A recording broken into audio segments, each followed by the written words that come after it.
दोस्तों, आप अपनी रोज की दिनचर्या में कई ऐसी चीजों को देखते हैं जिनका जवाब कई लोगों को पता नहीं होता है। दिन और रात का ये समय हमारी पूरी दिनचर्या में एक महत्वपूर्ण रोल अदा करता है। रात के समय सब लोग सो जाते हैं और दिन के समय सब लोग काम करते हैं, लेकिन सब कुछ ये परफेक्ट पीरियड में कैसे हो रहा है? आखिर पहले दिन में और दिन के बाद रात कैसे होती है? ऐसा क्यों होता है कि पहले 2 दिन हो जाए और फिर 2 रात हो जाए? दिन और रात छोटे बड़े क्यों होते हैं? हर साल मौसम के अंदर बिल्कुल फिक्स समय में सब कुछ कैसे होता है? सर्दी, गर्मी, वर्षा की ऋतु समय पर कैसे आती है? पृथ्वी पर ऐसे कई जगह मौजूद है जहाँ पर 6 महीने दिन और 6 महीने रात ही रहती है। आज इस समय जितने भी सवाल आपके दिमाग में चल रहे हैं उनका जवाब बड़ी सटीकता से आपको देने वाले हैं। दोस्तों, दिन रात कैसे बनती है, इस सवाल का जवाब बहुत ही ज्यादा इंटरेस्टिंग है। सबसे पहले आपको ये बता दें कि हमारी पृथ्वी ब्रह्मांड के अंदर एक गोले के रूप में लटकी हुई है जो दूर से सूरज के गुरुत्वाकर्षण के अंदर बंधी रहकर सूरज का चक्कर लगाती है। पृथ्वी के पास अपना खुद का कोई प्रकाश नहीं है। जो भी उजाला पृथ्वी पर आता है वो सूरज की ओर से आता है, इसलिए तो सूरज को पृथ्वी पर लोक देवता का दर्जा भी दिया जाता है। सूरज की वजह से ही पृथ्वी पर जीवन और जो भी पेड़ पौधे की प्रजातियां मौजूद है वो सब कुछ सूरज की देन है। अगर सूरज नहीं होता तो आज हम सब जो पानी पीते हैं वो भी नहीं मिलता, क्योंकि सूरज के गर्मी के बगैर पानी बर्फ के रूप में जम जाता।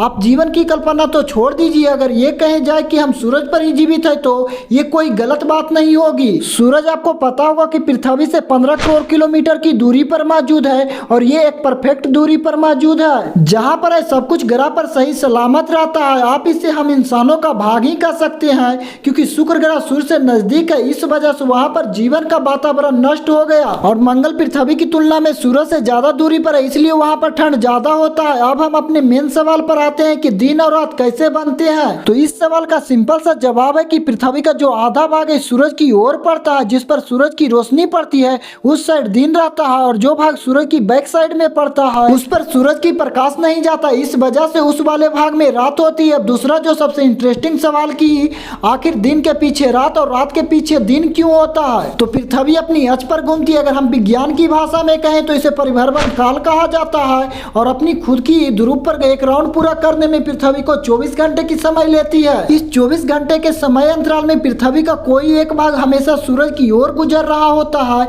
इस कारण से सूरज की रोशनी इस भाग में पड़ती है, तो इस वजह से दिन रहता है। और पृथ्वी का भाग जो पीछे की साइड रह जाता है वह भाग अंधेरे में रहने के कारण यहाँ पर रात होती है। ये कुछ ऐसे आप वीडियोज और फोटोज में देख सकते हैं। इस प्रकार परिभ्रमण की एक चक्कर में लगभग आधे समय के लिए दिन और आधे समय के लिए रात, तब दूसरा चक्कर आरंभ हो जाता है, और इस प्रकार से रात के पश्चात दिन और दिन के पश्चात रात होती है। जो 24 घंटे के एक दिन रात को साधारण बोलचाल की भाषा में एक दिन कहा जाता है। और अब आपके दिमाग में जो तीसरा सवाल आ रहे होंगे कि छोटे और बड़े दिन क्यों होते हैं, अब मैं आपको जो बता रहा हूँ उसे बड़े ध्यान से समझिएगा। अब आपके दिमाग में ये पूरी तरह से कंसेप्ट क्लियर हो जाएंगे। यदि पृथ्वी का कक्ष यानी सूरज के चारों ओर चक्कर लगाने वाले मार्ग पर लंबवत मतलब सीधा होता है तो पृथ्वी पर ये प्रत्येक स्थान पर दिन और रात बराबर होते हैं, लेकिन ऐसा है नहीं। यहाँ पर पृथ्वी के कक्ष के साथ 66.2 डिग्री कोण बनाए रखना और पूरे साल में परिक्रमण में झुकाव इस प्रकार रहता है। अब इस वजह से होता क्या है कि 21 जून को उत्तर ध्रुव सूरज की ओर सबसे अधिक झुका होता है, जिस वजह से जून में उत्तरी गोलार्ध में दिन बड़े और रात छोटी होती है, और इसके उल्टे दक्षिणी गोलार्ध में दिन छोटे होते और रात बड़े होते हैं। और 22 सितंबर को दक्षिणी ध्रुव सूरज की सबसे अधिक ओर झुका रहता है, जिस वजह से उत्तरी गोलार्ध में दिन छोटे और रात बड़ी होती है, और दक्षिणी गोलार्ध में दिन बड़ी और रात छोटी होती है। 21 मार्च और 23 सितंबर को उत्तरी और दक्षिणी ध्रुव का सूर्य के प्रति झुकाव एक समान होता है। इसका परिणाम ये होता है कि इस दिन और रात बराबर होती है। अब बात आती है पृथ्वी के ध्रुवीय इलाकों की। जैसे कि मैंने वीडियो में पहले ही बताया कि 6 महीने तक दिन और 6 महीने तक रात पृथ्वी के ध्रुवीय इलाकों में रहती है। उत्तरी ध्रुव 21 मार्च से 23 सितंबर तक लगातार सूर्य के सामने रहता है, और दक्षिणी ध्रुव 23 सितंबर से 21 माह तक विषुवत पर दिन रात वर्ष भर समान होते हैं, और मौसम भी वर्ष भर एक जैसा ही रहता है। अब बात आती है पृथ्वी पर मौसम कैसे बदलते हैं, साल में आखिर कैसे वर्षा, सर्दी, गर्मी का मौसम आता है। इस सवाल का जवाब छुपा है पृथ्वी द्वारा सूरज का चक्कर काटने में एक राउंड में। पृथ्वी सूरज के चारों ओर एक परिक्रमण पूरे एक वर्ष में पूरा करती है, यानी एक चक्कर पूरा करने में 365 दिनों का समय लगता है।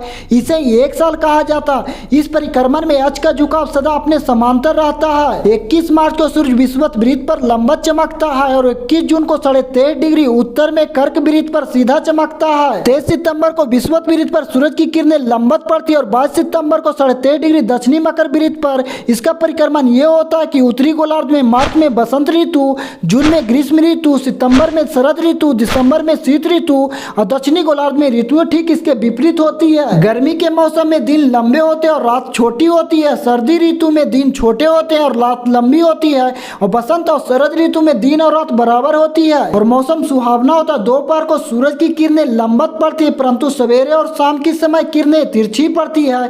यही कारण है कि दोपहर की हमारी छाया छोटी होती है परंतु सवेरे और शाम के समय बड़ी होती है। इस प्रकार ग्रीष्म ऋतु में सूर्य दोपहर के समय शीत ऋतु की अपेक्षा अधिक लंबवत होता है, अतः ग्रीष्म ऋतु में साइज छोटे होते हैं और शीत ऋतु में लंबे होते हैं। एक और बात ध्यान देने योग्य है कि सूर्योदय के समय गर्मी हल्की होती है। जब जब सूरज आकाश में ऊपर उठता जाता है तो गर्मी बढ़ती जाती है। दोपहर के समय सूर्य सबसे अधिक ऊंचाई पर आ चुका होता है और फिर ढलने लगता है, परंतु गर्मी अभी भी 2 घंटे बढ़ती जाती है। कारण यह है कि सवेरे से दोपहर तक धूप की बहुत सी गर्मी पृथ्वी में एकत्रित हो चुकी होती है और दोपहर के पश्चात सूरज अभी भी 2 घंटे लगभग सीधा ही चमकता रहता है, जिससे पर्याप्त मात्रा में अधिक गर्मी बढ़ती जाती है। फिर सूरज और अधिक ढल जाता है, तब धूप में बहुत कम गर्मी रह जाती है। इस समय मौसम ठंडा हो जाता है और रात को भी अधिक रात के पश्चात अधिक रात की अपेक्षा सर्दी हो जाती है। ठीक इसी प्रकार ऋतु के विषय में होता है। हमारे यहाँ जून में सबसे अधिक गर्मी ना होकर जुलाई माह में सबसे अधिक गर्म होता है और शीतकाल दिसंबर की अपेक्षा जनवरी में सर्दी अधिक पड़ती है। दोस्तों, यह था पृथ्वी पर दिन और रात बदलने का कंसेप्ट और इस वजह से पृथ्वी पर ऋतुएं बदलती है। उम्मीद है कि वीडियो पसंद आया होगा तो वीडियो को लाइक कर लीजिए, चैनल को सब्सक्राइब कर लीजिए।